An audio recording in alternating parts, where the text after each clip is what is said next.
이 도둑년아, 감히 우리 집안 땅을 꿀꺽해? 당장 내놔! 평생을 식모처럼 부리다 헌신짝처럼 내버릴 땐 언제고 이제 와서 제 발밑에 엎드려 악을 쓰는 시어머니와 전남편을 보니 웃음만 터져나옵니다. 위자료 대신 던져줬던 그 버려진 폐엄전이 사실은 죽은 시아버지가 저에게만 남긴 대한민국 최고의 데이터 센터 부지였다는 걸 그들은 꿈에도 몰랐을 테니까요. 20년 묵은 하늘 통쾌하게 날려버린 은수 씨의 인생 역전. 그 짜릿한 복수극의 전말이 지금 공개됩니다. 본격적인 사연 시작 전에 여러분과 짧게 인사를 나누고 싶습니다. 댓글로 여러분이 계신 곳과 지금 무엇을 하고 계신지 남겨주세요. 여러분의 구독과 좋아요는 더 좋은 이야기를 들려드리는데 큰 힘이 됩니다. 아직 안 누르셨다면 한 번씩만 꼭 눌러주시고 오늘 준비한 감동적인 사연 시작해보겠습니다. 새벽 4시 알람이 울리기도 전에 은수는 눈을 떴습니다. 30살에 이 집에 시집 와서 지금 50살이 될 때까지 단 하루도 거르지 않은 습관이었죠. 침대 옆 탁자 위에는 시아버지의 약 봉지들이 정갈하게 정리되어 있었어요. 당뇨약, 혈압약, 치매 억제제까지. 은수는 하나란 알 확인하며 오늘 복용할 약들을 작은 통에 담았습니다. 부엌으로 내려가는 계단을 조심스럽게 밟으며 은수는 어제 저녁 시어머니 강 여사가 던진 말을 떠올렸어요. 은수야, 내일 새벽엔 전복죽 해줘. 내 시아버지 입맛이 떨어지셨잖아. 21년 동안 한 번도 제대로 된 며느리라는 말을 들어본 적 없지만 은수는 그저 고개를 끄덕였습니다. 전복은 이미 어젯밤에 손질해뒀어요. 냉장고 맨 아래 칸에 깨끗이 씻어 물에 담가둔 전복들이 기다리고 있었죠. 은수는 쌀을 씻으며 창밖을 바라봤습니다. 아직 깜깜한 하늘 아래 이 대저택의 정원수들만이 희미하게 보였어요. 이 집 서울 평창동 300평 대지 위에 지어진 2층 양옥. 남편 진호가 대기업 전무로 승진하면서 더욱 화려해진 이 집에서 정작 은수에겐 자기만의 공간이라곤 작은 다용도실 하나뿐이었습니다. 죽이 끓는 동안 은수는 거실 책상으로 갔습니다. 노트북을 열자 화면 가득 엑셀 파일이 떠올랐어요. 진호의 상사들 명단, 그들의 생일과 결혼기념일, 자녀들 이름과 나이, 좋아하는 술과 골프장까지 21년간 비서처럼 정리해온 기록이었죠.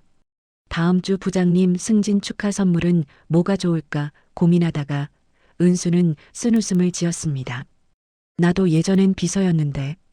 결혼하기 전 은수는 중견기업 임원 비서로 일했었어요. 꼼꼼하고 센스 있다는 평을 들으며 커리어를 쌓아가던 중 그 회사에 신입사원으로 들어온 진호를 만났죠. 당시 진호는 지방대학 출신의 빽 하나 없는 평범한 청년이었습니다.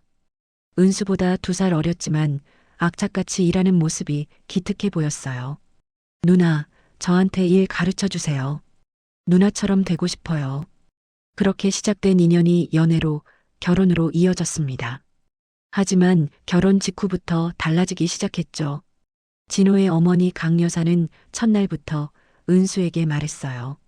우리 집안은 대대로 종부가 집안일을 도맡아 했어. 내가 직장 다니면 시부모 모시기 힘들잖아. 은수는 결국 회사를 그만뒀습니다. 아이를 낳으면 달라지겠지 생각했지만 3년이 지나도 아이는 오지 않았어요.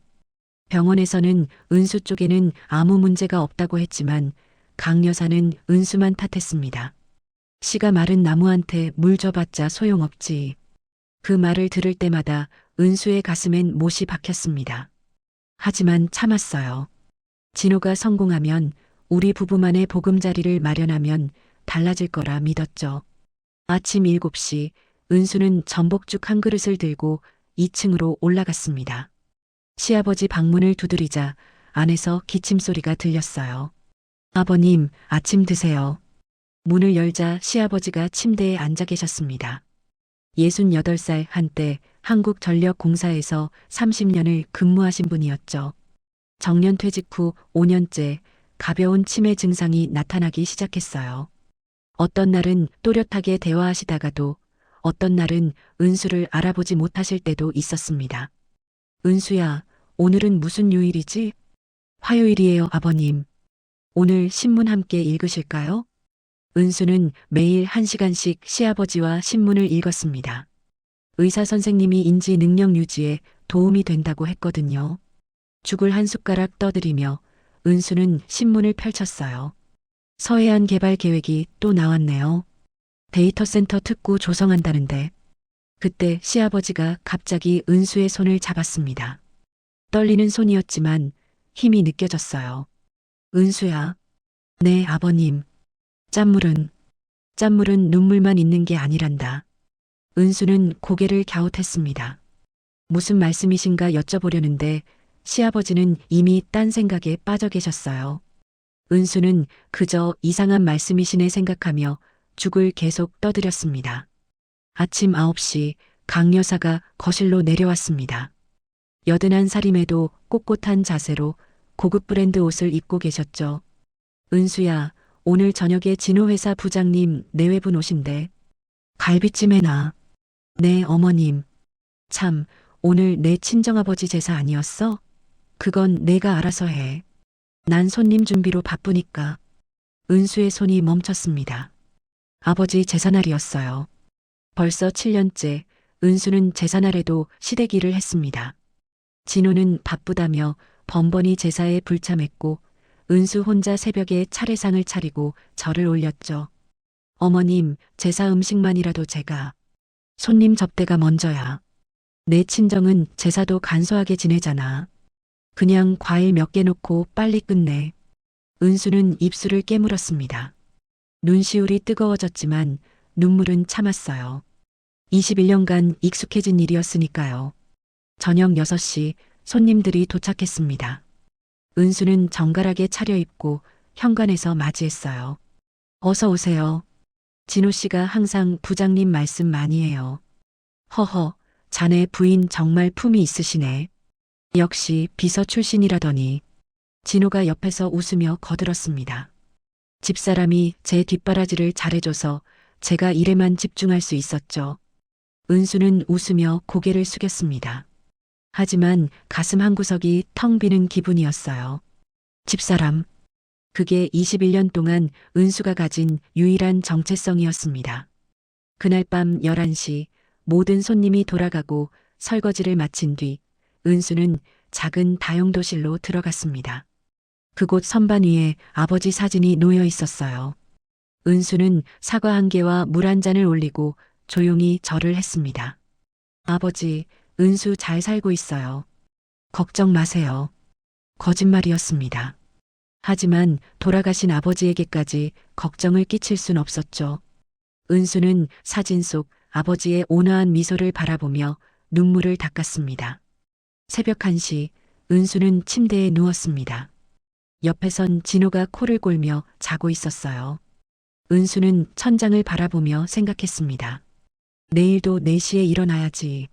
시아버지 약 챙기고 아침 준비하고 그렇게 또 하루가 시작될 것입니다.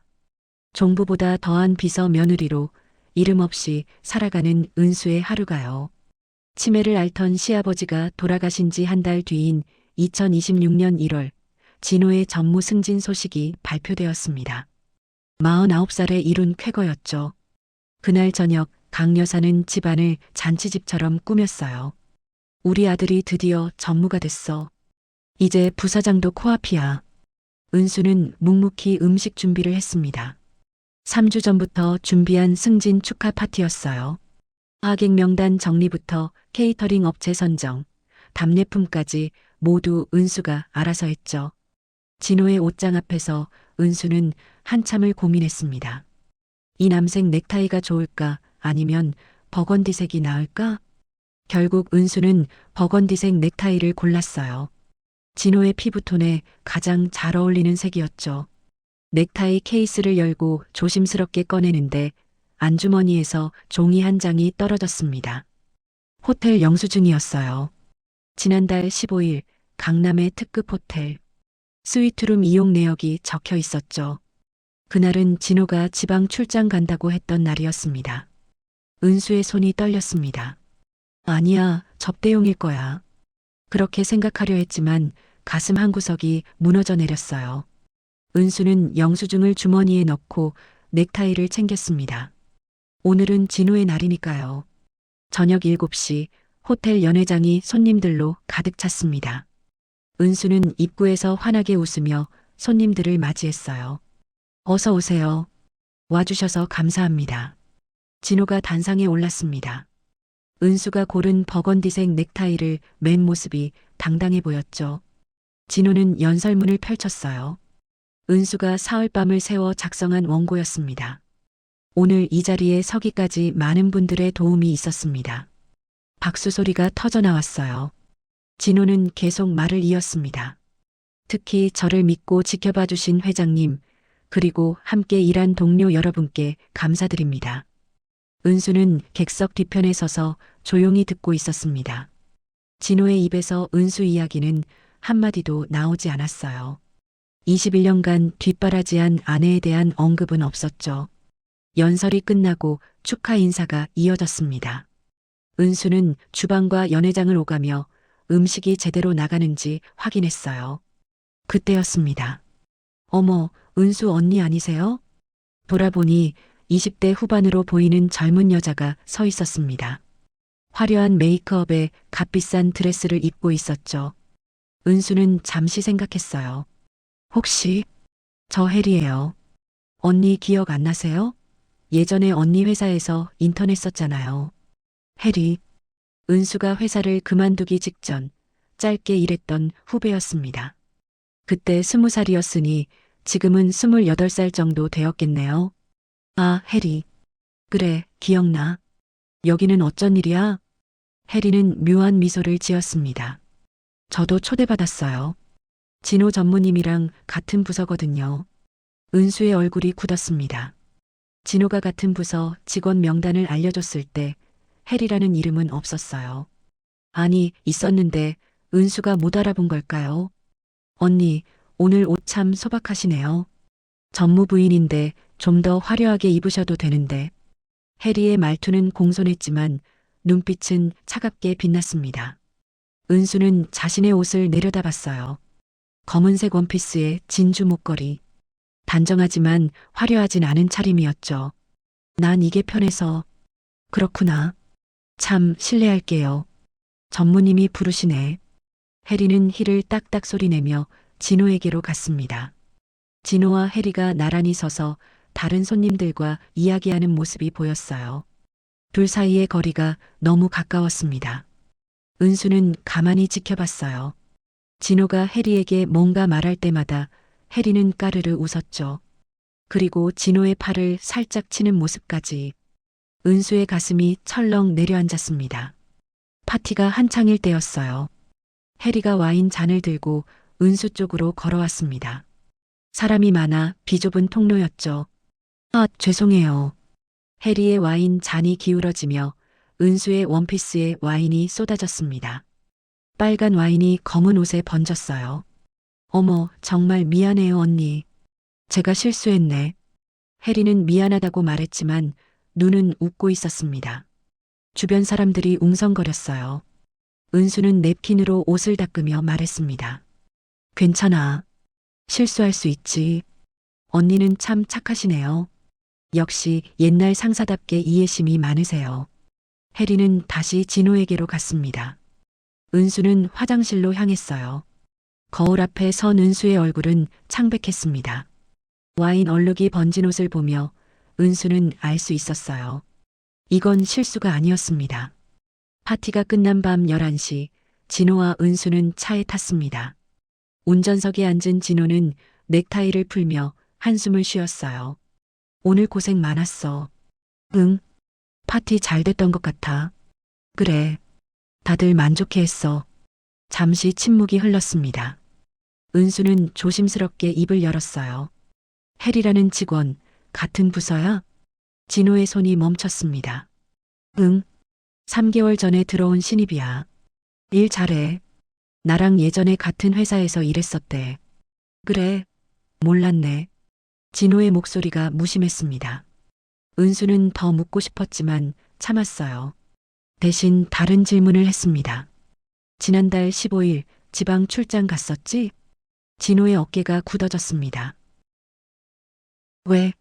아니, 그냥 힘들었을 것 같아서. 별로 안 힘들었어. 그냥 1박이었잖아.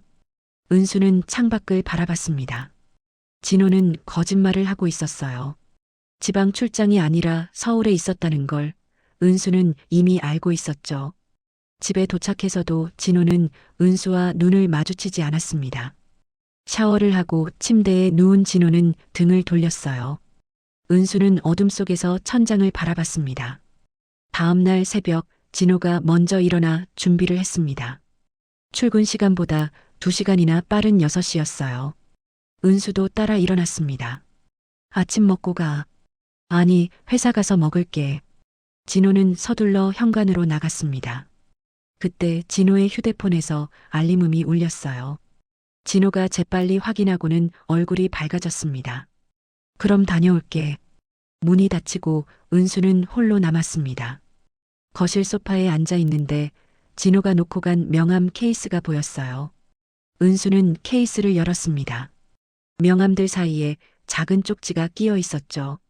오빠, 어제 멋있었어요. 오늘 점심 같이 먹어요. 귀여운 하트 스티커가 붙어 있었습니다. 은수의 손에서 쪽지가 떨어졌어요. 21년. 진호를 위해 바친 21년이 한순간에 무너지는 기분이었습니다. 은수는 쪽지를 다시 주워 명함 케이스에 넣었어요. 그리고 조용히 중얼거렸습니다. 아직 확실하지 않아. 좀 더 지켜봐야 해. 하지만 은수의 마음 깊은 곳에선 이미 알고 있었습니다. 무언가 돌이킬 수 없이 틀어지고 있다는 것을요. 은수는 눈물을 닦고 일어났어요. 아침을 준비하고 다시 며느리의 하루를 시작해야 했습니다. 마치 아무 일도 없었던 것처럼요. 그날 밤 9시 진호가 집에 돌아왔습니다. 평소보다 2시간이나 늦은 시간이었죠. 은수는 거실 소파에 앉아 기다리고 있었어요. 왔어? 진호는 대답 없이 넥타이를 풀었습니다. 그리고 소파 맞은편에 앉더니 입을 열었어요. 은수야, 우리 이야기 좀 하자. 은수의 심장이 쿵 내려앉았습니다. 21년을 함께 산 여자의 직감이었죠. 진호의 목소리가 너무 차가웠어요. 이혼하자. 짧고 단호한 한마디였습니다. 은수는 숨이 막혔어요. 알고 있었지만 막상 들으니 천길 낭떠러지로 떨어지는 기분이었죠. 왜? 너랑 있으면 자꾸 내 비천했던 대리 시절이 생각나서 소름 끼쳐. 이제 내 옆엔 해리처럼 세련된 사람이 필요해. 은수는 진호를 똑바로 바라봤습니다. 21년 전 아무것도 없던 그를 위해 회사를 그만두고 밤낮으로 뒷바라지하며 살았던 세월이 주마등처럼 스쳐 지나갔어요. 내가 널 위해 뭘 했는지 알아? 알아. 그래서 위자료 줄게. 집은 어머니가 사시니까 안 되고 대신 다른 걸 줄게. 진호는 서류 봉투를 꺼냈습니다. 은수는 떨리는 손으로 서류를 펼쳤어요. 토지 등기권리증이었죠. 충남 서산시 만성리 염전부지. 3,000평? 아버지가 옛날에 사두신 땅인데 이혼 위자료로 줄게. 은수는 서류를 찬찬히 읽었습니다. 폐염전. 20년 전에 폐업한 염전 부지였어요. 은수는 고개를 들었습니다. 이게 얼마짜리인데? 글쎄, 평당 5,000원 정도? 계산하면 1,500만 원쯤 되려나. 진호의 목소리엔 비웃음이 섞여 있었습니다. 21년의 헌신에 대한 대가가 1,500만 원. 은수는 입술을 깨물었어요. 재산 분할은? 어머니가 회계사랑 정리했어. 우리 부부 명의 재산은 없어. 다 회사 자산이거나 어머니 명의야. 내가 기여한 게 없으니까 받을 게 없지. 기여한 게 없다고? 은수의 목소리가 떨렸습니다. 하지만 진호는 냉정했어요. 법적으로 그래. 변호사도 확인했어. 이거라도 받고 떨어져라. 안 그러면 빈손이야. 진호는 일어섰습니다. 그리고 마지막 한마디를 던졌죠. 일주일 안에 짐 싸서 나가. 어머니도 동의하셨어. 방문이 닫혔습니다. 은수는 홀로 남아 서류를 내려다봤어요. 손이 부들부들 떨렸습니다. 분노인지 서러움인지 알 수 없었죠. 이틀 뒤 은수는 이혼 조정 법원에 섰습니다. 강 여사가 진호 옆에 앉아 있었어요. 조정위원이 서류를 넘기며 물었습니다. 부인 측에서 재산 분할을 요구하시는 거죠? 은수가 대답하기도 전에 강 여사가 끼어들었습니다. 저희 아들은 결혼 전부터 빚이 있었어요. 이 증명서 보세요. 강 여사가 내민 서류에는 진호 명의의 5천만 원 채무가 적혀 있었어요. 날짜는 결혼 직전. 은수는 그런 빚이 있는 줄 몰랐습니다. 그리고 집도 제 명의고 차도 제 명의예요. 며느리가 기여한 재산이 뭐가 있어요? 조정위원이 은수를 바라봤습니다. 부인, 혹시 결혼 생활 중에 소득 활동을 하신 적이 있나요? 아니요. 시댁 살림을 돌봤습니다. 가사 노동은 인정되지만 구체적인 재산 형성 기여를 입증하기가 어렵네요. 은수는 이를 악물었습니다. 21년간 새벽부터 밤까지 집안일을 하고 진호의 뒷바라지를 한 게 아무 가치도 없다는 말이었어요. 결국 조정은 진호 측 주장대로 마무리되었습니다. 은수가 받은 건 만성리 폐염전 3,000평이 전부였죠. 사흘 뒤 은수는 낡은 경차에 짐을 실었습니다. 옷가방 2개와 이불 한 채, 그리고 몇 가지 살림살이가 전부였어요. 21년을 살았지만 은수의 것이라곤 이것뿐이었습니다. 잘 지내세요, 어머님. 은수가 강 여사에게 인사했습니다. 강 여사는 팔짱을 낀 채 코웃음을 쳤어요. 쯧쯧, 결국 빈손으로 나가는구나. 그래도 땅 한 떼기라도 챙겨가니까 다행이지. 은수는 더 이상 말하지 않았습니다. 차를 몰고 나오는데 눈물이 쏟아졌습니다. 은수는 핸들을 잡은 채 한참을 울었어요. 그렇게 30분쯤 지났을까? 은수는 눈물을 닦고 내비게이션을 켰습니다. 충청남도 서산시 만성리. 서울에서 3시간 거리였습니다. 은수는 차를 출발시켰어요. 해가 뉘엿뉘엿 질 무렵 은수는 만성리에 도착했습니다. 마을 입구부터 황량했어요. 빈집이 군데군데 보이고 사람 그림자도 드물었죠. 만성리 염전이 어디예요? 슈퍼 앞에서 할머니 한 분에게 물었습니다. 할머니는 고개를 가로저었어요. 염전? 거기 20년 전에 망한 데 아니가? 거긴 아무도 안 가요. 폐기물 처리장 들어온다고 난리였는데. 폐기물 처리장이요? 그래요. 땅이 온통 염분투성이라 농사도 안 되고 고압선 철탑만 잔뜩 있어서 땅값도 싸요. 뭐하러 거길 가려고? 제 땅이에요. 할머니는 은수를 위아래로 훑어봤습니다. 그리고 혀를 찼죠. 쯧쯧, 누가 속인 거 아니요? 거기 평당 3,000원도 안 해요. 은수의 얼굴이 창백해졌습니다. 1,500만 원이라던 땅이 실제론 900만 원도 안 된다는 말이었어요. 할머니가 알려준 길을 따라 10분쯤 갔습니다. 드디어 폐염전이 보였어요.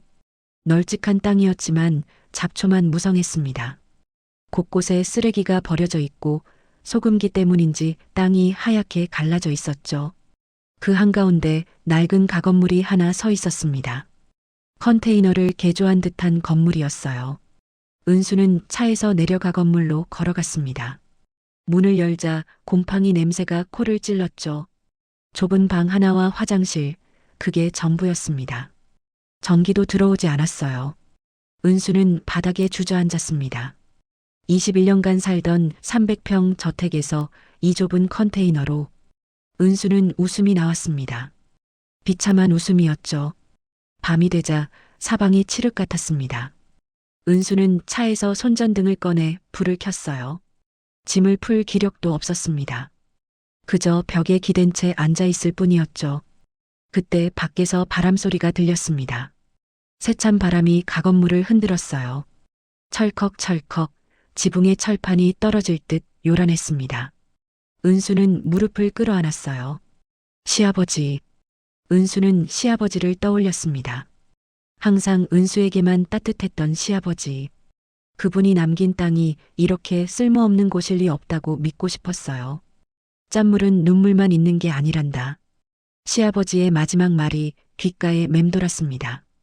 은수는 비로소 그 의미를 생각해 봤어요. 짠물, 눈물, 그리고 이곳 염전의 소금물. 은수는 벌떡 일어났습니다. 손전등을 들고 가건물 안을 살폈어요.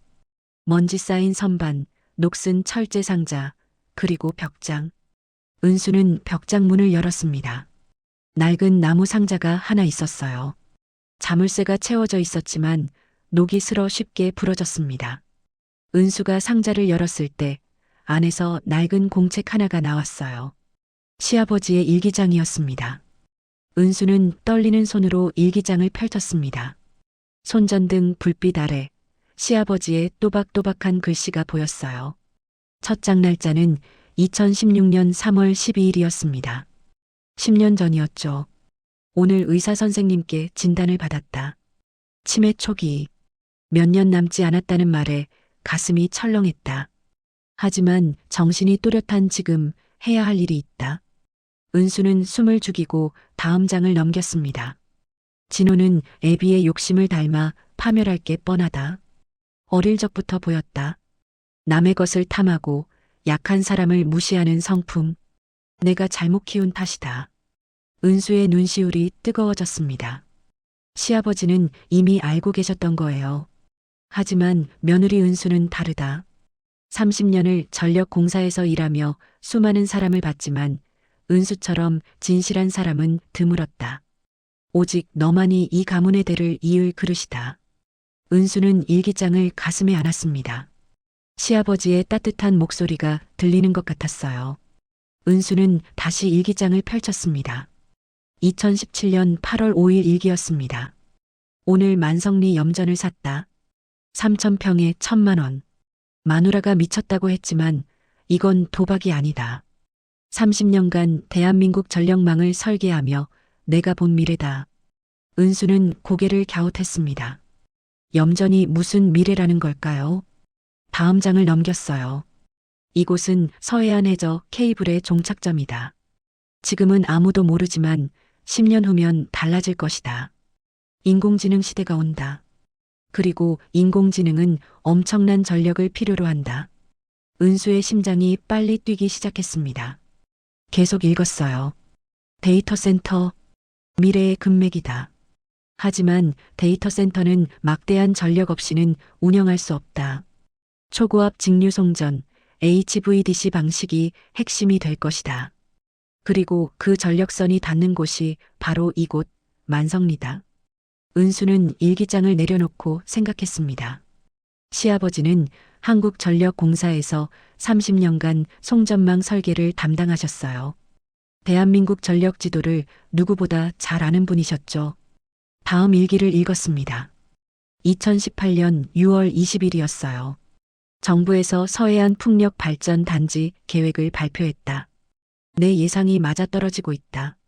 그 전력을 서울로 보낼 송전선이 만성리를 지나갈 것이다. 아직 아무도 모른다. 하지만 5년 안에 발표될 것이다. 은수는 손전등을 들고 밖으로 나갔습니다. 어둠 속에서도 보였어요. 염전 주변으로 높이 솟은 철탑들. 그게 고압선 철탑이었구나. 은수는 이제야 깨달았습니다. 다시 들어와 일기장을 펼쳤어요. 2019년 11월 3일 일기였습니다. 은수가 오늘도 내 대소변을 받아줬다. 미안하고 고맙다. 마누라는 손도 안 대는 일을 은수는 한 번도 마다하지 않았다. 이 땅을 은수에게 주기로 마음먹었다. 은수의 눈에서 눈물이 흘러내렸습니다. 시아버지는 모든 걸 알고 계셨어요. 하지만 지금 증여하면 마누라와 진호가 빼앗을 것이다. 그래서 계획을 세웠다. 진호가 은수를 버릴 때 이 땅을 위자료로 주게 만들 것이다. 마누라는 이 땅이 쓸모없다고 생각할 테니까. 은수는 입을 막았습니다. 시아버지는 진호가 언젠가 은수를 배신할 거라는 걸 알고 계셨던 거예요. 그리고 그때를 대비해 이 모든 걸 준비하신 거였습니다. 마지막 일기는 2020년 4월 17일이었습니다. 내일이면 변호사를 만난다. 유언장을 작성할 것이다. 만성리 염전은 반드시 은수에게 가야 한다. 마누라와 진호가 건드리지 못하게 법적 장치를 해둘 것이다. 그 아래 작은 글씨로 적혀 있었습니다. 은수야, 이 일기를 읽고 있다면 넌 이미 이곳에 와 있을 것이다. 절망하지 마라. 이 땅은 5년 안에 1000배의 가치가 될 것이다. 내 계산이 틀리지 않는다면. 은수는 일기장을 덮었습니다. 가슴이 벅차올랐어요. 시아버지는 10년 전부터 은수를 위해 이 모든 걸 준비하셨던 거예요. 하지만 정말 그럴까요? 은수는 의구심이 들었습니다. 시아버지의 예측이 맞는 걸까? 아니면 치매 초기의 망상일까? 은수는 휴대폰을 꺼냈습니다. 배터리가 거의 없었지만 검색은 할 수 있었어요. 서해안 데이터센터 특구. 검색 결과가 떴습니다. 은수의 눈이 커졌어요. 가장 최근 기사는 일주일 전 것이었습니다. 정부 서해안 AI 데이터센터 특구 조성 검토. 후보지 3곳 선정 예정. 은수는 다음 기사를 클릭했습니다. 글로벌 IT 기업들, 한국 데이터센터 투자 경쟁 가열. 초고압 송전망 접근성이 핵심. 은수의 손이 떨렸습니다. 시아버지의 예측이 맞아떨어지고 있었어요. 은수는 더 많은 기사를 찾아봤습니다. 충남 서산 지역, 서해안 풍력 전력 연결 거점으로 부상. 은수는 휴대폰을 내려놓았습니다. 이건 우연이 아니었어요. 시아버지는 정말로 미래를 내다보신 거였습니다. 다음 날 아침, 은수는 일찍 일어났습니다. 잠을 설쳤지만 눈은 또렷했어요. 은수는 예전 직장 동료들에게 전화를 걸기 시작했습니다. 첫 번째 전화는 정부 산하기관에서 일하는 선배에게 걸었어요. 선배님, 저 은수예요. 오랜만이죠. 하나만 여쭤봐도 될까요? 서해안 데이터센터 특구 후보지 어디예요? 선배는 잠시 뜸을 들이더니 조심스럽게 말했습니다. 은수야, 그거 아직 비공개인데. 왜 궁금해? 제가 그쪽에 땅이 좀 있어서요. 어디? 충남 서산 만성리요. 전화기 너머로 선배가 숨을 들이키는 소리가 들렸습니다. 은수야, 그거 어떻게 알았어? 만성리가 1순위 후보지야. 다음 달에 발표 예정이거든. 은수는 심장이 터질 듯 뛰는 걸 느꼈습니다. 정말요? 응. 고압 송전선이 바로 옆으로 지나가고 부지도 넓고 해저 케이블 접근성도 좋아서 글로벌 IT 기업들이 벌써 들썩이고 있어. 전화를 끊고 은수는 폐염전을 바라봤습니다. 황량해 보이던 이곳이 이제는 다르게 보였어요. 1000억짜리 보물 위에 서 있는 기분이었죠. 은수는 일기장을 다시 폈습니다. 마지막 장에 시아버지가 남긴 메모가 있었어요.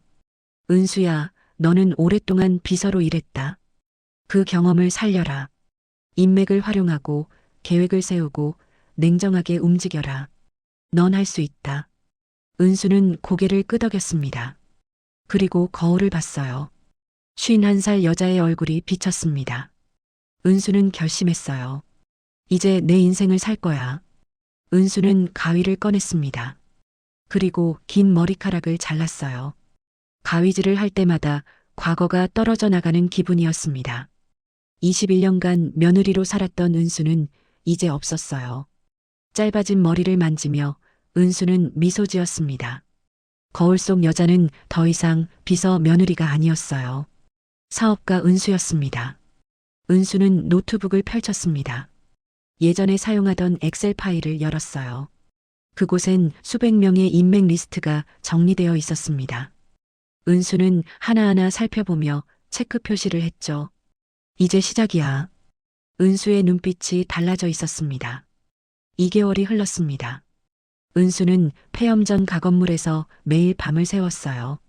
노트북 화면 앞에서 전략을 짰고 예전 인맥들에게 전화를 돌렸습니다. 첫 번째 연락은 법무법인에서 일하는 후배였어요. 은수는 만성리 땅의 법적 상태를 완벽하게 정리했습니다. 시아버지가 남긴 유언장 덕분에 이 땅은 온전히 은수 것이었죠. 강여사나 진호가 건드릴 수 없었어요. 두 번째는 부동산 개발 컨설턴트였습니다. 은수는 조심스럽게 물었어요. 만약 데이터 센터 부지로 적합한 땅이 있다면 어떻게 접근하는 게 좋을까요? 직접 나서면 안 돼요. 땅 주인이 드러나면 가격이 폭등하거든요. 대리인을 세워서 조용히 움직이는 게 정석이죠. 은수는 고개를 끄덕이며 메모했습니다. 그리고 세 번째 전화를 걸었어요. 예전 회사 임원이었던 분이었습니다. 은수 씨, 오랜만이네요. 어떻게 지냈어요? 잘 지냈습니다. 혹시 지금도 글로벌 기업 담당하세요? 네, 지금은 아틀라스라는 IT 기업 한국 진출 프로젝트를 맡고 있어요. 은수의 심장이 뛰었습니다. 아틀라스? 세계 최대 클라우드 기업 중 하나였어요. 혹시 데이터 센터 부지 알아보시나요? 네, 한국 진출하려면 데이터 센터가 필수거든요. 왜요? 제가 좋은 땅을 알고 있는데 소개해 드릴까요? 임원은 잠시 침묵했습니다. 그리고 진지한 목소리로 물었어요. 은수 씨, 혹시 부동산 브로커 하세요? 아니요. 제 땅이에요. 어디인데요? 충남 서산 만성리. 3,000평입니다. 고압 송전선이 바로 옆으로 지나가고 해저 케이블 접근성도 좋아요. 전화 너머로 임원이 뭔가 타이핑하는 소리가 들렸습니다. 잠깐만요. 확인해 볼게요. 3분쯤 지나자 임원이 다시 말했어요. 은수 씨, 이거 정부 후보지 1순위 아니에요? 그렇다고 들었어요. 대박이네요. 우리 팀장님께 보고해도 될까요? 네, 부탁드려요. 단, 제 신호는 비공개로 해주세요. 알겠습니다. 대리인 세우시는 거죠? 네. 전화를 끊고 은수는 깊게 숨을 내쉬었습니다. 첫 번째 수가 놓아졌어요. 일주일 후 아틀라스 측에서 연락이 왔습니다. 부지 실사를 하고 싶다는 거였죠. 은수는 변호사를 대리인으로 세워 협상 테이블에 앉았습니다. 같은 시각 서울 평창동 저택에서는 다른 일이 벌어지고 있었어요. 진호는 서재에서 서류를 보고 있었습니다. 상장 회사 인수 계약서였죠. 해리가 커피를 들고 들어왔어요. 오빠, 이거 정말 괜찮은 거야? 자금이 너무 많이 들어가는데. 괜찮아. 이거 인수하면 내가 대표이사야.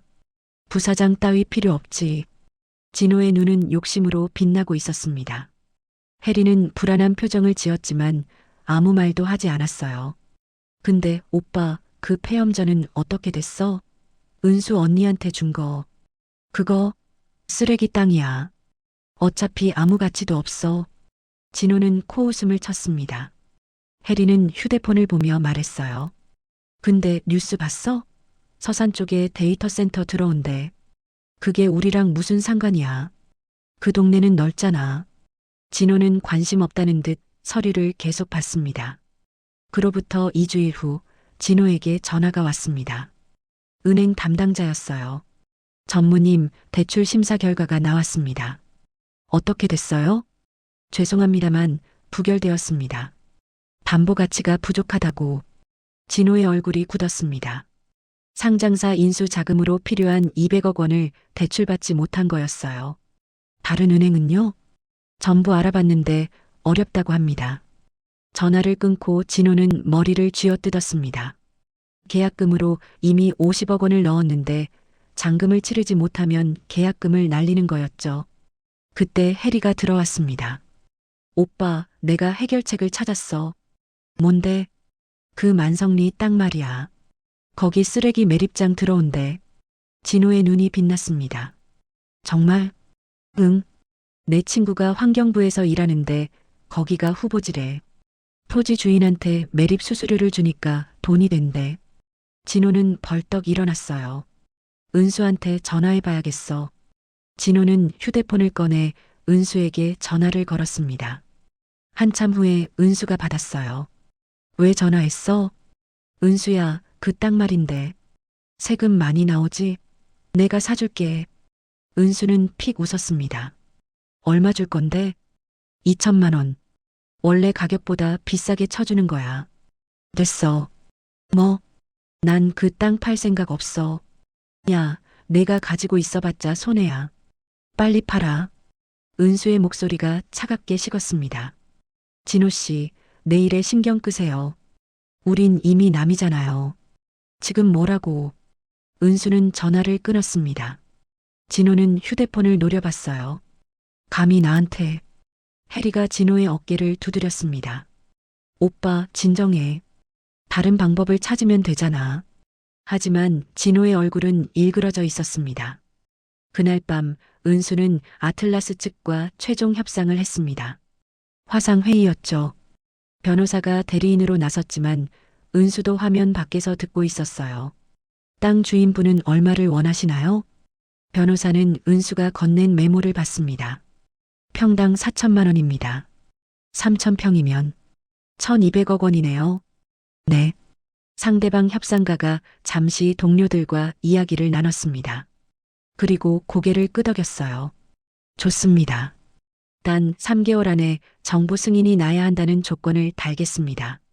동의합니다. 은수는 화면을 보며 주먹을 꽉 쥐었습니다. 해냈어요. 1,200억 원.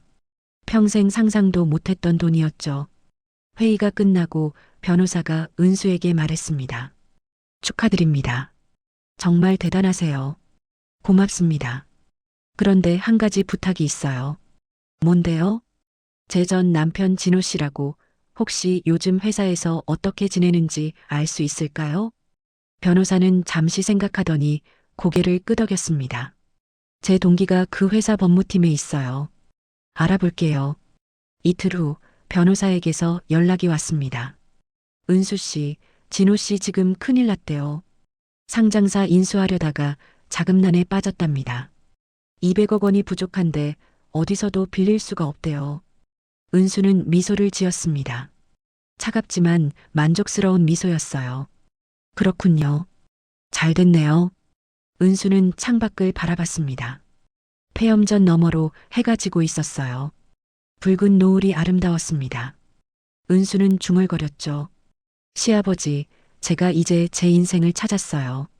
바람이 불어왔습니다. 마치 시아버지가 대답하는 것 같았어요. 3개월 후 2026년 4월 25일 오전 10시 정부에서 공식 발표가 있었습니다. 충남 서산시 만성리 일대를 국가데이터센터 특구로 지정합니다. 뉴스 속보가 전국에 타전되었어요. 은수는 가건물 안에서 노트북 화면을 보고 있었습니다. 화면 속 기자가 말했죠. 이번 특구 지정으로 해당 지역 땅값이 1,000배 가까이 오를 것으로 예상됩니다. 은수는 노트북을 덮었습니다. 그리고 창밖을 바라봤어요. 이제 시작이었습니다. 같은 시각 서울 평창동. 강 여사는 거실에서 뉴스를 보고 있었어요. 그때 만성리라는 지명이 들렸습니다. 만성리? 그게 어디더라? 강 여사는 고개를 갸웃했습니다. 낯이 익은 이름이었죠. 그때 진호가 황급히 집으로 들어왔어요. 어머니. 진호의 얼굴은 새하얗게 질려 있었습니다. 손에 든 태블릿을 강 여사에게 내밀었죠. 이것 좀 보세요. 화면에는 부동산 시세 그래프가 떠 있었어요. 만성리 땅값이 수직 상승하고 있었습니다. 만성리가 그게 은수한테 준 그 땅 아니야? 강 여사의 목소리가 떨렸습니다. 진호는 소파에 주저앉았어요. 네. 그 땅이 지금 평당 4천만 원까지 올랐대요. 뭐라고? 강 여사는 계산기를 두드렸습니다. 3,000평 곱하기 4천만 원. 1,200억 원. 이럴 수가. 강 여사의 손에서 계산기가 떨어졌습니다. 진호는 머리를 쥐어뜯었어요. 아버지가 왜 그 땅을 은수한테 준 거예요? 왜요? 내 아버지가 미쳤었나 봐. 치매 때문에 정신이 없었으니까. 강 여사는 벌떡 일어났습니다. 당장 변호사 불러. 유류분 반환 청구 소송할 거야. 하지만 어머니, 그거 아버지가 생전에 은수한테 준 게 아니라 위자료로 제가 준 거잖아요. 그래도 방법이 있을 거야. 내 아버지 땅인데 왜 며느리한테가? 강 여사의 목소리는 떨리고 있었습니다. 분노보다는 패닉에 가까웠죠. 다음 날 아침 강 여사는 만성리로 향했습니다. 진호가 운전했어요. 3시간을 달려 폐염전에 도착했을 때 두 사람은 눈을 의심했습니다. 폐염전은 더 이상 황량하지 않았어요. 측량 기사들이 땅을 재고 있었고 공사 차량들이 드나들고 있었습니다.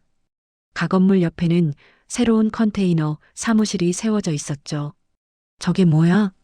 진호가 차에서 내렸습니다. 그때 가건물 문이 열리며 은수가 나왔어요. 짧게 자른 머리에 깔끔한 정장을 입은 모습이었습니다. 어머니, 그리고 진호 씨. 무슨 일이세요? 은수의 목소리는 담담했습니다. 강 여사가 다가왔어요. 은수야, 아니 은수 씨. 우리 얘기 좀 합시다. 무슨 얘기요? 그 땅 말이야. 그거 원래 우리 집안 땅이잖아. 은수는 고개를 끄덕였습니다. 맞아요. 시아버지 땅이었죠. 그럼 당연히 우리한테 돌아와야지. 며느리가 가질 땅이 아니야. 은수는 픽 웃었습니다. 어머니, 저 이제 며느리 아니에요. 이혼했잖아요. 강 여사의 얼굴이 붉어졌습니다. 그래도 며느리는 딸이야. 우리가 21년간 키워줬잖아. 키워줬다고요? 은수의 목소리가 차갑게 식었습니다. 어머니, 전 21년간 식모처럼 일했어요. 새벽 4시에 일어나서 밤 12시에 잤죠. 제 친정아버지 제사날에도 시댁 손님 치르고. 그게 키워준 거예요? 강 여사는 말문이 막혔습니다. 진호가 끼어들었어요. 은수야, 그래도 우린 부부였잖아. 좋게 얘기하자. 좋게요? 진호 씨가 저한테 뭐라고 했는지 기억해요? 나랑 있으면 비천했던 시절 생각나서 소름 끼친대요. 진호의 얼굴이 굳어졌습니다. 은수는 계속 말했어요. 그리고 이 땅, 제가 받을 자격 있어요. 시아버지가 제게 주신 거니까요. 무슨 소리야? 내가 위자료로 받은 거잖아. 은수는 서류 봉투를 꺼냈습니다. 그리고 진호에게 던졌죠. 이거 보세요. 시아버지가 돌아가시기 한 달 전에 작성하신 유언장이에요. 진호는 떨리는 손으로 서류를 펼쳤습니다. 거기엔 시아버지의 서명이 또렷했어요. 만성리 염전부지 3,000평은 며느리 은수에게 증여한다. 단 진호가 은수를 학대하거나 이혼할 경우에만 효력이 발생한다. 진호의 입이 떡 벌어졌습니다. 강 여사가 서류를 낚아챘어요. 이게 뭐야? 내 아버지가 왜 이런 걸? 시아버지는 모든 걸 아셨어요. 진호 씨가 언젠가 저를 버릴 거라는 것도요. 은수의 눈빛이 강 여사를 똑바로 바라봤습니다. 그리고 어머니도 알고 계셨죠? 진호 씨가 혜리랑 바람 피운 거 1년 전부터요. 강 여사는 눈을 피했습니다. 은수는 냉소를 지었어요. 저 이제 가야 해요. 오늘 오후에 아틀라스 본사 사람들이 와요. 계약 최종 서명하러요. 계약? 네. 이 땅 1,200억 원에 팔았어요. 진호와 강 여사는 동시에 비명을 질렀습니다. 1,200억? 은수는 고개를 끄덕이며 돌아섰습니다. 그때 강 여사가 은수의 팔을 붙잡았어요. 은수야, 제발. 한 번만 살려줘. 그 돈 좀 나눠줘. 은수는 강 여사의 손을 뿌리쳤습니다. 어머니, 시아버지가 그러셨잖아요. 짠물은 눈물만 있는 게 아니라고요. 뭐? 이제 그 짠물로 어머니 죄나 씻으세요. 은수는 차갑게 말하고는 사무실로 들어갔습니다. 문이 닫혔어요. 강 여사는 그 자리에 주저앉아 울기 시작했습니다. 이럴 수가. 진호는 멍하니 서 있었습니다. 모든 게 무너지는 기분이었어요. 그날 오후 아틀라스 임원들이 도착했습니다.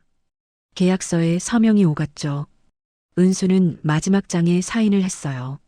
순간 1,200억 원이 은수의 계좌로 입금 예정이라는 문자가 왔습니다. 은수는 휴대폰을 보며 미소 지었습니다. 그리고 창밖을 바라봤어요. 저 멀리 강 여사와 진호가 차에 타고 있었습니다. 패배자의 뒷모습이었죠. 밤이 되었습니다. 은수는 혼자 가건물에 남았어요. 노트북을 열고 예전 기록들을 봤습니다. 21년간 정리해뒀던 엑셀 파일들, 진호의 인맥, 경조사, 내조 기록들. 은수는 파일을 하나하나 삭제했습니다. 딸깍딸깍. 삭제 버튼을 누를 때마다 과거가 지워졌어요. 마지막 파일을 지우고 은수는 노트북을 닫았습니다. 그리고 가방에서 작은 상자를 꺼냈어요. 시아버지 사진이 들어 있었습니다. 은수는 사진을 쓰다듬었죠.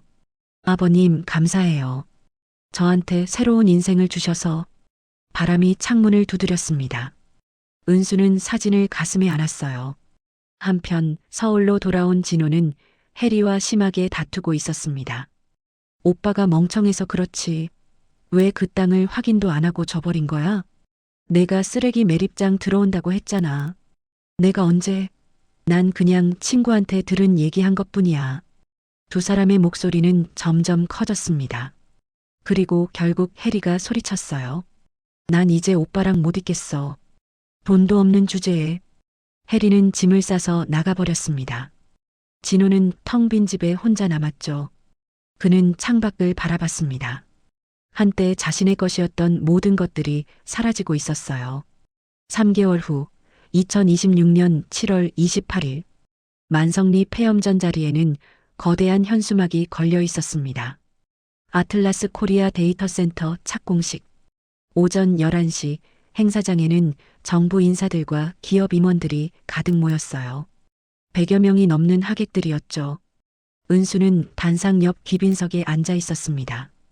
깔끔한 베이지색 정장에 진주 귀걸이를 한 모습이었어요. 51살이지만 눈빛만큼은 20대처럼 빛나고 있었습니다. 사회자가 마이크를 잡았습니다. 다음은 이번 프로젝트의 전략 파트너이신 은수 대표님께서 말씀하시겠습니다. 박수 소리가 터져 나왔어요. 은수는 천천히 단상으로 걸어갔습니다. 마이크 앞에 섰을 때 은수는 잠시 숨을 고르며 하객들을 바라봤어요. 안녕하십니까? 저는 만성리 부지를 제공한 은수입니다. 은수의 목소리는 또렷했습니다. 떨림 없이 자신감이 넘쳤죠. 이 땅은 제 시아버지께서 10년 전에 미래를 내다보시고 마련하신 곳입니다. 당시엔 아무도 이곳의 가치를 몰랐죠. 하지만 시아버지는 아셨어요. 은수는 잠시 멈췄습니다. 눈시울이 붉어졌어요. 시아버지는 전력공사에서 30년간 일하시며 대한민국의 미래를 그리셨습니다. 그리고 그 꿈을 저에게 물려주셨죠. 오늘 이 착공식은 시아버지의 꿈이 현실이 되는 순간입니다. 박수 소리가 울려 퍼졌습니다. 은수는 고개를 숙여 인사했어요. 그리고 자리로 돌아왔습니다. 바로 그때였습니다. 행사장 입구에서 소란이 일었어요. 경호원 2명이 한 남자를 막고 있었습니다. 저 좀 들여보내주세요. 제발요. 진호였습니다. 머리는 헝클어져 있고 옷은 구겨져 있었어요. 예전에 당당했던 전무 모습은 어디에도 없었죠. 선생님, 초대받지 않으신 분은 들어갈 수 없습니다. 은수야. 진호가 소리쳤습니다. 하객들이 웅성거렸어요. 은수는 자리에서 일어나 경호원에게 다가갔습니다. 괜찮아요. 잠깐 얘기할게요. 은수는 진호를 행사장 밖으로 데리고 나왔습니다. 진호는 은수의 손을 붙잡았어요. 은수야, 나 좀 도와줘. 제발. 진호의 목소리는 애원하고 있었습니다. 은수는 진호의 손을 뿌리쳤어요. 무슨 일인데요? 회사에서 잘렸어. 상장사 인수 실패하고 횡령 의혹까지 받고 있어. 사채업자들이 매일 찾아와. 진호의 눈에는 눈물이 고여 있었습니다. 은수는 진호를 차갑게 바라봤어요. 그래서 제게 무슨 도움을 원하는 건가요? 돈 좀. 아니, 얼마 안 돼도 돼. 10억만. 아니, 5억만 빌려줘. 꼭 갚을게. 은수는 한숨을 쉬었습니다. 그리고 조용히 말했어요. 진호 씨가 저한테 뭐라고 했는지 기억하세요? 진호는 고개를 숙였습니다. 나랑 있으면 비천했던 시절 생각나서 소름 끼친다고 했죠. 이제 옆에 세련된 사람이 필요하다고요. 미안해.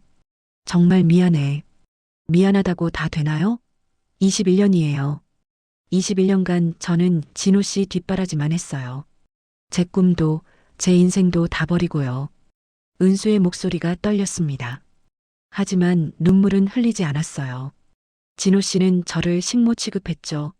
시어머니는 저를 씨 마른 나무라고 했고요. 그런데 지금 와서 도와달라고요?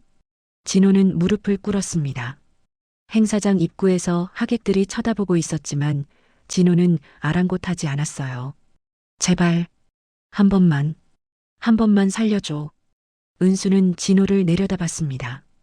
한때 사랑했던 남자. 하지만 이제는 낯선 사람이었어요. 진호 씨, 일어나세요. 은수는 진호의 팔을 잡아 일으켰습니다. 그리고 말했죠. 저는 진호 씨를 도울 수 없어요. 진호 씨가 스스로 책임져야 할 일이니까요. 은수야. 그리고 한 가지 더. 혜리 씨는 어떻게 됐어요? 진호의 얼굴이 일그러졌습니다. 그년이 회사 돈 3억 원 빼돌리고 해외로 도망갔어. 은수는 고개를 끄덕였습니다. 그렇군요. 결국 진호 씨가 선택한 사람이 그런 사람이었네요. 은수는 돌아서려다가 멈췄습니다. 그리고 마지막 말을 했어요. 진호 씨, 제가 시아버지한테 들은 말이 있어요. 짠물은 눈물만 있는 게 아니래요. 이제 알겠어요. 그게 무슨 뜻인지. 그게 무슨. 소금물은 상처를 소독해요.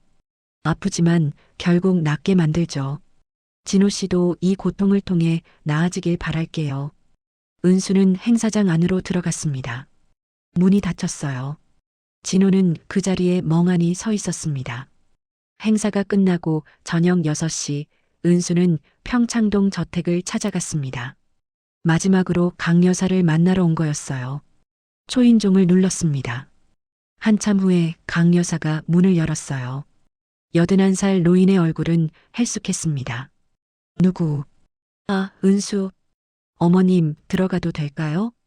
강 여사는 고개를 끄덕였습니다. 집안은 예전과 달랐어요.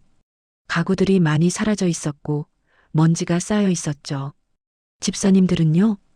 다 보냈어. 돈이 없어서. 강 여사는 소파에 주저앉았습니다. 은수는 옆에 앉았어요. 어머님, 제가 마지막으로 여쭤볼 게 있어요. 뭔데? 왜 저를 그렇게 대하셨어요? 전 그저 며느리 노릇 열심히 했을 뿐인데. 강 여사는 한참 동안 말이 없었습니다. 그리고 천천히 입을 열었어요. 질투했어. 네. 넌 착했어. 너무 착해서 내가 못된 사람처럼 보였어. 그게 싫었어. 은수는 강 여사를 바라봤습니다. 노인의 눈에는 후회가 가득했어요. 미안해, 은수야. 정말 미안해. 강 여사가 은수의 손을 잡았습니다. 떨리는 손이었죠. 은수는 손을 빼지 않았어요. 그저 가만히 있었습니다. 어머님, 저 이제 가볼게요. 은수야. 시아버지 산소에 다녀올 거예요. 은수는 일어섰습니다. 강 여사는 은수를 올려다봤어요. 은수야, 너 정말 잘 될 거야. 넌 착하니까. 은수는 미소 지었습니다. 쓸쓸한 미소였어요. 착하다고 다 잘 되는 건 아니에요, 어머님. 전 그냥 제가 받을 걸 받았을 뿐이에요. 은수는 집을 나섰습니다. 뒤돌아보지 않았어요. 밤 9시 은수는 시아버지 산소에 도착했습니다. 손전등을 켜고 묘소 앞에 섰어요. 비석에는 시아버지 이름이 새겨져 있었습니다. 은수는 가방에서 작은 봉투를 꺼냈습니다. 만성리 폐염전에서 가져온 소금이었어요. 은수는 소금을 묘소 앞에 뿌렸습니다. 아버님, 저 해냈어요. 아버님이 남겨주신 꿈을 이뤘어요. 은수는 무릎을 꿇고 절을 했습니다. 1번, 2번, 3번. 깊은 절이었죠. 이제 저 제 인생을 살 거예요. 정말로요. 바람이 불어왔습니다. 나뭇잎들이 바스락거렸어요. 은수는 고개를 들어 하늘을 바라봤습니다. 별들이 반짝이고 있었죠. 은수는 미소 지었습니다. 이번엔 진짜 행복한 미소였어요. 1년 후 2027년 7월 만성리에는 거대한 데이터 센터 건물이 우뚝 솟아 있었습니다. 유리와 강철로 된 10층짜리 건물이었어요. 건물 앞 표지판에는 이렇게 쓰여 있었죠. 아틀라스 코리아 데이터 센터 마이너스 전략 파트너 은수. 은수는 자신의 사무실 창가에 서서 건물을 바라봤습니다. 52살이 된 은수의 얼굴에는 주름이 조금 더 늘었지만 눈빛은 더욱 밝았어요. 책상 위에는 여러 서류들이 놓여 있었습니다. 그중 하나를 집어들었어요. 은수 여성창업재단 설립 계획서라고 적혀 있었죠. 은수는 서류를 펼쳤습니다. 지난 1년간 준비해온 프로젝트였어요. 비서 출신 여성들을 위한 교육 프로그램, 경력 단절 여성들의 창업 지원, 그리고 가정폭력 피해 여성들을 위한 법률 지원까지. 시아버지, 이게 제가 아버님 유산으로 하고 싶었던 일이에요. 은수는 창가에 놓인 시아버지 사진을 보며 중얼거렸습니다. 노크 소리가 들렸어요. 비서가 들어왔습니다. 대표님, 재단 설립 기념식 준비 다 됐습니다. 고마워요. 금방 내려갈게요. 비서가 나가고 은수는 거울을 봤습니다. 단정한 회색 정장에 간단한 화장. 예전 며느리 시절의 은수와는 완전히 달랐어요. 자신감이 넘쳤습니다. 오후 2시 재단 설립 기념식이 열렸습니다. 100여 명의 하객이 모였어요. 은수는 단상에 올라 마이크를 잡았습니다. 안녕하세요. 은수 여성창업재단을 설립한 은수입니다. 박수 소리가 울렸습니다. 은수는 미소 지으며 말을 이었어요. 저는 21년간 비서로 며느리로 살았습니다. 제 꿈도 제 이름도 없이 살았죠. 하지만 51살에 새로운 인생을 시작했어요. 청중들이 고개를 끄덕였습니다. 이 재단은 저처럼 자신을 잃어버린 여성들을 위한 곳입니다. 다시 꿈꿀 수 있도록, 다시 일어설 수 있도록 돕고 싶어요. 은수의 목소리는 떨리지 않았습니다. 당당했죠. 세상은 우리에게 많은 걸 요구합니다. 좋은 딸이 되라, 좋은 아내가 되라, 좋은 며느리가 되라고요. 하지만 정작 우리 자신이 되라는 말은 안 해줍니다. 청중석에서 여성 몇 명이 눈물을 닦았어요. 이제는 우리가 우리 자신이 될 시간입니다. 이 재단이 그 시작점이 되길 바랍니다. 우레와 같은 박수가 쏟아졌습니다. 은수는 깊이 인사했어요. 행사가 끝나고 저녁 6시 은수는 혼자 차를 몰았습니다. 목적지는 충남 서산의 작은 건설 현장이었어요. 현장에 도착하니 일꾼들이 막 퇴근 준비를 하고 있었습니다. 그중 한 명이 눈에 들어왔어요. 49살의 진호였습니다. 진호는 작업복을 입고 있었어요. 얼굴은 햇볕에 그을렸고 손은 굳은 살로 거칠었습니다. 예전의 전무 모습은 찾아볼 수 없었죠. 은수는 차에서 내려 진호에게 다가갔습니다. 진호는 은수를 보고 멈칫했어요. 은수, 일 끝났어요? 응, 방금. 둘 사이에 침묵이 흘렀습니다. 진호가 먼저 입을 열었어요. 재단 설립했다며? 뉴스에서 봤어. 네, 잘 됐네. 너답다. 진호는 쓸쓸하게 웃었습니다. 은수는 진호를 바라봤어요. 진호 씨는 어떻게 지내요? 보다시피 일용직으로 일해. 하루 10만 원 벌면서 빚 갚고 있어. 진호의 목소리에는 자조가 섞여 있었습니다. 혜리 씨는? 소식 끊긴 지 오래야. 해외에서 잡혔다던데 자세한 건 몰라. 은수는 고개를 끄덕였습니다. 진호가 물었어요. 너 왜 여기 왔어? 나 보려고? 아니요. 그냥 지나가다가. 거짓말. 여긴 지나갈 일이 없잖아. 은수는 잠시 망설였습니다. 그리고 솔직하게 말했어요. 확인하고 싶었어요. 진호 씨가 어떻게 사는지. 복수하고 싶었어? 아니요. 그냥 궁금했어요. 진호는 은수를 똑바로 바라봤습니다. 미안해, 은수야. 정말 미안해. 이제 그만해요. 사과는 이미 충분히 들었어요. 너한테 용서받고 싶어? 은수는 한참 동안 진호를 바라봤습니다. 그리고 조용히 말했어요. 전 진호 씨를 용서하지 않을 거예요. 진호의 얼굴이 굳어졌습니다. 하지만 더 이상 미워하지도 않아요. 그냥 이제 남이에요. 각자의 길을 가는 거죠. 은수는 돌아섰습니다. 진호가 뒤에서 말했어요. 은수야, 너 정말 강해졌구나. 은수는 뒤돌아보지 않고 대답했습니다. 전 원래 강했어요. 다만 그걸 몰랐을 뿐이죠. 은수는 차에 타고 떠났습니다. 백미러에 비친 진호는 점점 작아졌어요. 밤 9시 은수는 만성리 데이터 센터 앞에 섰습니다. 건물은 조명을 받아 밤하늘에서 빛나고 있었어요. 아름다웠습니다. 은수는 가방에서 시아버지 일기장을 꺼냈습니다. 이제는 낡아서 표지가 해졌지만 여전히 소중했죠. 마지막 장을 펼쳤어요. 거기엔 은수가 새로 쓴 글이 있었습니다. 2027년 7월 28일. 아버님, 저 드디어 제 이름으로 사는 법을 배웠어요. 50년을 살았지만 진짜 제 인생은 이제 시작이에요. 감사합니다. 은수는 일기장을 덮었습니다. 그리고 하늘을 올려다봤어요. 별들이 쏟아질 듯 빛나고 있었습니다. 시아버지, 보고 계시죠? 제가 해냈어요. 바람이 불어왔습니다. 시원했어요. 은수는 눈을 감고 바람을 맞았습니다. 그때 휴대폰이 울렸어요. 재단 직원에게서 온 문자였습니다.